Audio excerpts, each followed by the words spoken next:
ಪ್ರಭು ಯೇಸುವಿನಲ್ಲಿ ಅನುಗ್ರಹಿತರಾದ ಪ್ರಿಯರೇ, ಪುನಃ ಒಂದು ದಿನ ದೇವರ ವಾಕ್ಯವನ್ನು ಆಲಿಸಲು, ದೇವರ ವಾಕ್ಯ ನಿಮ್ಮ ಮುಂದೆ ತರಲು ಅವಕಾಶ ನೀಡಿದ್ದಕ್ಕಾಗಿ ದೇವರಿಗೆ ಸ್ತೋತ್ರವನ್ನು ಸಲ್ಲಿಸುತ್ತೇನೆ.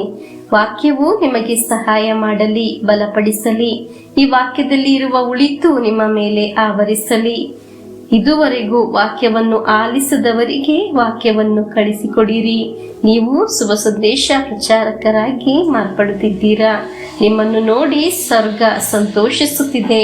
ಡೈಲಿ ಬ್ಲೆಸ್ಸಿಂಗ್ ಅಲ್ಲಿ ದೇವರ ವಾಕ್ಯವನ್ನು ಆಲಿಸುವ ಸಕಲರಿಗಾಗಿ ಪ್ರಾರ್ಥಿಸುತ್ತೇನೆ.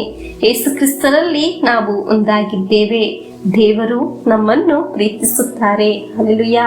ಇಂದು ನಾವು ಆಲಿಸುವ ದೇವರ ವಾಕ್ಯ ಪ್ರವಾದಿ ಯೆರೆಮೀಯನ ಗ್ರಂಥ 1ನೇ ಅಧ್ಯಾಯ 6ರಿಂದ 10ರವರೆಗೆ ವಾಕ್ಯವನ್ನು ನಮಗೆ ಆಲಿಸೋಣ.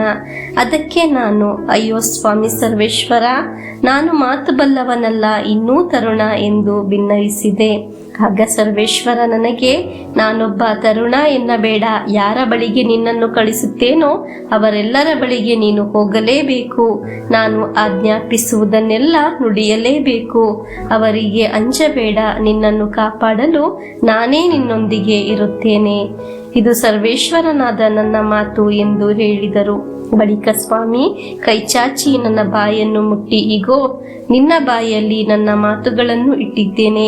ರಾಷ್ಟ್ರಗಳ ಮೇಲೆ, ರಾಜ್ಯಗಳ ಮೇಲೆ ಅಧಿಕಾರವುಳ್ಳವನಾಗಿ ನಾನು ನಿನ್ನನ್ನು ಈ ದಿನ ನೇಮಿಸಿದ್ದೇನೆ. ಇದರಿಂದಾಗಿ ಕಿತ್ತು ಹಾಕುವ ಹಾಗೂ ಕೆಡವುವ, ನಾಶಪಡಿಸುವ ಹಾಗೂ ನೆಲಸಮ ಮಾಡುವ, ಕಟ್ಟುವ ಹಾಗೂ ನೆಡುವ ಕಾರ್ಯ ನಿನ್ನದು ಎಂದರು. ಪ್ರಿಯರೇ, ಯೆರೆಮೀಯನನ್ನು ಸರ್ವೇಶ್ವರ ಸ್ವಾಮಿ ಕರೆದಾಗ ಯೆರೆಮೀಯನ ಹೇಳಿದ ಮಾತಾಗಿದೆ ನಾವು ದೇವರ ವಾಕ್ಯದಲ್ಲಿ ಆಲಿಸಿದ್ದು.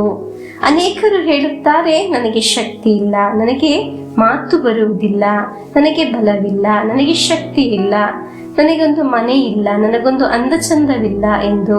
ಪ್ರಿಯರೇ, ನಾವು ಹಾಗೆ ಹೇಳಬಾರದು.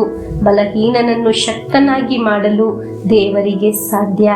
ಶಕ್ತಿ ಇರುವವನಾಗಿಯೂ ಮಾಡಲು ದೇವರಿಗೆ ಸಾಧ್ಯ. ನಮ್ಮ ಜೀವನದಲ್ಲಿ ನಾವು ನೆಗೆಟಿವ್ ಹೇಳಬಾರದು. ಪ್ರಿಯರೇ, ವಾಕ್ಯ ನಿನ್ನ ಒಳಗೆ ಇದೆಯೇ? ನೀನು ಅದ್ಭುತವನ್ನು ಅನುಭವಿಸುತ್ತೀಯಾ? ಉನ್ನತಕ್ಕೆ ಏರುತ್ತೀಯಾ? ವಾಕ್ಯ ನಿನ್ನಲ್ಲಿ ಇದ್ದರೆ ಬಲಹೀನ ಪರಿಸ್ಥಿತಿಯಿಂದ ನೀನು ಶಕ್ತಿವಂತನಾಗುತ್ತೀಯಾ? ಅಲ್ಲೆಲೂಯಾ. ನಮ್ಮ ಬಲಹೀನತೆ ಎಲ್ಲವೂ ಬದಲಾಗುತ್ತದೆ. ಯೆರೆಮೀಯನ ನಾಲಿಗೆಗೆ ದೇವರು ವಾಕ್ಯವನ್ನು ಇಟ್ಟಾಗ ಯೆರೆಮೀಯನು ಶಕ್ತನಾಗಲು ಪ್ರಾರಂಭಿಸಿದನು. ಪ್ರಿಯರೇ, ಡೈಲಿ ಬ್ಲೆಸ್ಸಿಂಗ್ ಅಲ್ಲಿ ದೇವರು ನಮ್ಮ ಜೀವನದಲ್ಲಿ ಮಾಡುವುದು ಇದಾಗಿದೆ.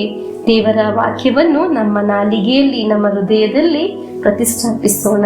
ಸ್ವೀಕರಿಸುವಾಗ ನಾವು ನಮ್ಮ ಸಮಸ್ಯೆಗಳಿಂದ, ನಮ್ಮ ದಾರಿದ್ರ್ಯದಿಂದ ಹೊರಗೆ ಬರುತ್ತೇವೆ, ಶಕ್ತರಾಗುತ್ತೇವೆ. ನಮ್ಮ ಮೇಲೆ ಇರುವ ಅಂಧಕಾರ ಸ್ವಾಧೀನಗಳು, ನಮ್ಮ ಬೆಳವಣಿಗೆಗೆ, ಏಳಿಗೆಗೆ ಇರುವ ಅಡೆತಡೆಗಳು, ಅದನ್ನೆಲ್ಲ ಕಿತ್ತು ಹಾಕಿ, ಒಡೆದು ಹಾಕಿ ಇರುವ ದೇವರ ಶಕ್ತಿ ದೇವರ ವಾಕ್ಯದಲ್ಲಿ ನಮಗೆ ಲಭಿಸುತ್ತದೆ. ಆಮೀನ್. ಇಂದು ಆಲಿಸುವ ವಾಕ್ಯದಲ್ಲಿ ನಾವು ಶಕ್ತರಾಗೋಣ. ದೇವರ ವಾಕ್ಯ ನಮ್ಮ ನಾಲಿಗೆಯಲ್ಲಿ ಜೇನಿನ ತರ ರುಚಿಸುತ್ತದೆ. ಇಂದು ಆಲಿಸಿದ ವಾಕ್ಯದ ಅಭಿಷೇಕ ನಮ್ಮೆಲ್ಲರ ಮೇಲೆ ಸುರಿಯಲ್ಪಡಲಿ ಎಂದು ಪ್ರಾರ್ಥಿಸಿ ಪ್ರಭು ಯೇಸುವಿನ ಆಶೀರ್ವಾದವನ್ನು ನಮಗೆ ಸ್ವೀಕರಿಸೋಣ. ಆಮೇನ್.